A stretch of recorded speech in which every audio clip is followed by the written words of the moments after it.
Now, the leader of the UK's Conservative Party, Kemi Badenoch, has delivered her first major speech in the current year.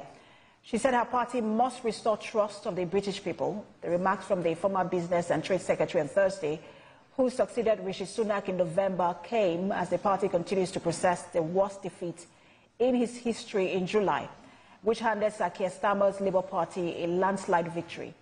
In the speech titled Rebuilding Trust, the Northwest Essex MP said, quote, "From now on, we are going to be telling the British people the truth, even when it is difficult to hear." Ms. Badenoch attacked the Labour's government, but also her own party for repeatedly pledging to lower immigration as numbers kept going up, and for promising net zero carbon emissions by 2050 without a clear plan. Now, for more on UK politics, I am now being joined by political commentator Nathaniel Ogunniyi from the United Kingdom. Good to have you join us. Good afternoon. Thanks for having me. So if you check recent polls, and I know you have because you live in the UK, they indicate that people wishing to rejoin the EU now outnumber those who still support Brexit, which is widely regarded as an economic misstep for the UK, and is one of the biggest legacies of the Conservative Party. She doesn't make a very good point, doesn't she? Yes, so I think the point that Kemi was trying to make was quite precise. She wasn't saying that the UK shouldn't have left the EU, but rather she was saying that the way the UK left the EU without a clear negotiating plan before starting what was called Article 50. But the Article 50 negotiations, which had a 2-year time limit, in the end they were extended several times, but the plan to leave the EU without having a plan on how to grow the economy, on what trading relationships the UK would like to develop, the point that Kemi was making was that the decision to leave the EU without having those plans in place first was the mistake, rather than saying that we shouldn't have left at all. But the Conservatives lost election in 2024, and that's mainly because they had exhausted their credibility in the eyes of the British public. But in terms of approach, Badenoch's attempt to tell hard truths, like she just said, is that what would take? Is that what it would take to restore trust, with the public?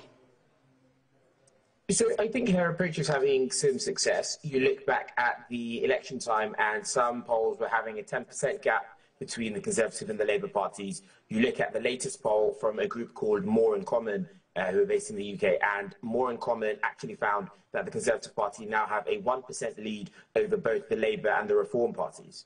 So you go from back in July last year being behind by more than 10%, is what a lot of polls said, and now you have polls saying that actually they're ahead by 1%.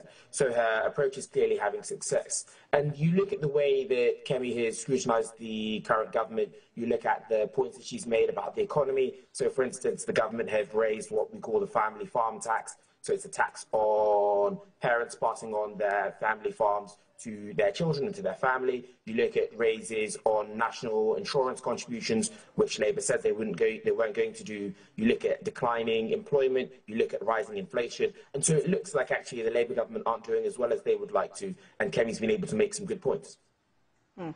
I want to take the comment from Labour chairwoman Ellie Reeves, who accused Badenoch of offering nothing in opposition, but more of infighting.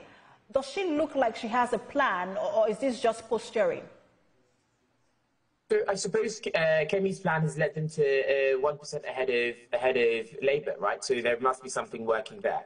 But I think she has set out how she would like to run her opposition party, and there are 3 phases to that. We're currently in the first phase, which is about diagnosing what the problems are. You see her talking about the economy. She talked a bit about immigration and how the Conservative Party promised to deliver low migration but failed to do so. She talks a bit about the economy and how there were insufficient plans in some areas. But now you look at the future phases, and the future phases of her leadership are going to be about the solutions to these problems and how a Conservative government can deliver them. So we're still in the sort of early stages of her leadership. The next election in the UK isn't scheduled to be until 2029. It could be in 2028 if you make it a bit earlier. But the point there is that we're not supposed to have an election for a while. And so Kemi does not intend to go out setting new policies for now. That will come later. That's her goal. She's been criticised for her role in Liz Truss's mini-budget, which she has failed to mention in this speech. But at the same time, there are business groups that are also criticizing Keir Starmer for his budget, over the budget in terms of the tax rise, the tax hike rather. Does that provide any sort of boost for her and the Conservative Party? Yeah, I think it does. So criticism of the Labour Party's budget from the Conservative Party is one thing, and we would expect that. But criticism of the Labour Party's budget from independent and third-party bodies is something that is new, right? So you look at the British Chambers of Commerce, they do a regular survey. They have found that the majority of businesses plan to raise their prices as a consequence of the tax rises that Labour have put in place for business. So what businesses are now saying is that Labour have raised taxes, and so we're going to have to raise our prices. You look at Standard & Poor, they do a regular business confidence survey that found that 1 in 4 businesses have quit jobs because the Labour government have raised taxes on employment. You look at the Institute of Directors, again, a third independent business body who are now saying that their economic confidence index is on a record low. So you look at measures like that and you go, actually, it's not only the Conservatives saying that this isn't working, you find independent business groups saying that too. And she's also now being criticised because she seems to be speaking a lot on a number of issues. The latest criticism is on the triple lock statement she made about pensions. And then she actually said she meant means testing. Those in the UK will understand those comments. But she's now been criticised for it and walking those comments back. At what point do you think that this kind of comments will begin to fall flat, on her face if she doesn't, at least if she has to constantly walk back some of the comments she's made? So I think it's been difficult for Labour to criticise Kemi on these points because they, of course, took away the winter fuel allowance. So the winter fuel allowance in the UK is a payment that was previously made to all pensioners in the winter to help them fund their heating costs. As you would expect, in the winter, people put on their heating more, and so to help them face that cost, the government in previous years has given all pensioners access to the winter fuel allowance. And so it's been a payment of a few £100s made by the government just in advance of winter. One of the first things that Labour did was take that away, and they took that away from a good thousands of pensioners, and they decided to means test that.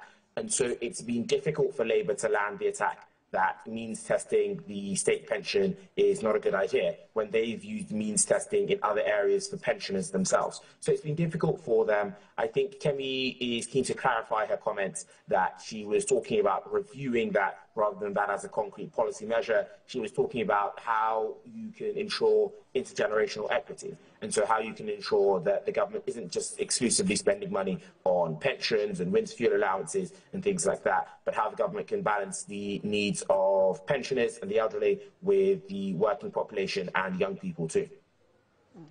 So Nathaniel Ogunniyi, we're going to go on break, but I'll put you on hold. When we return, we'll continue the conversation. Stay with us.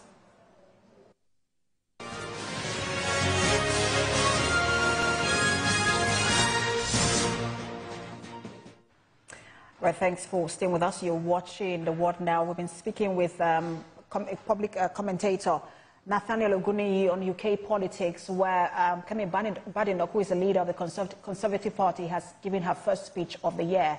Thank you so much for staying with us, Nathaniel. I was going to ask you how you think she's performing in her role.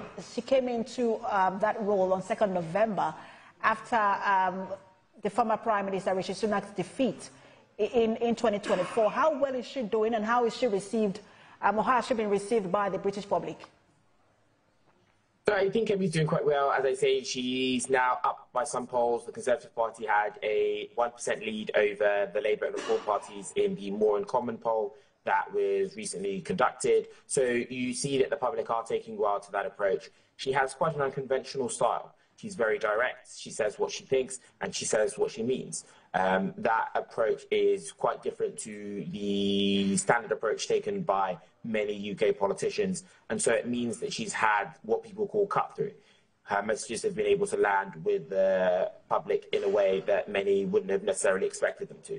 I think she's had a good start, and I think the Conservative Party are now looking forward to the local elections in May, which will be the first sort of real test of their electoral power since the elections last year. I mean, that approach is quite different from a lot of politicians around the world.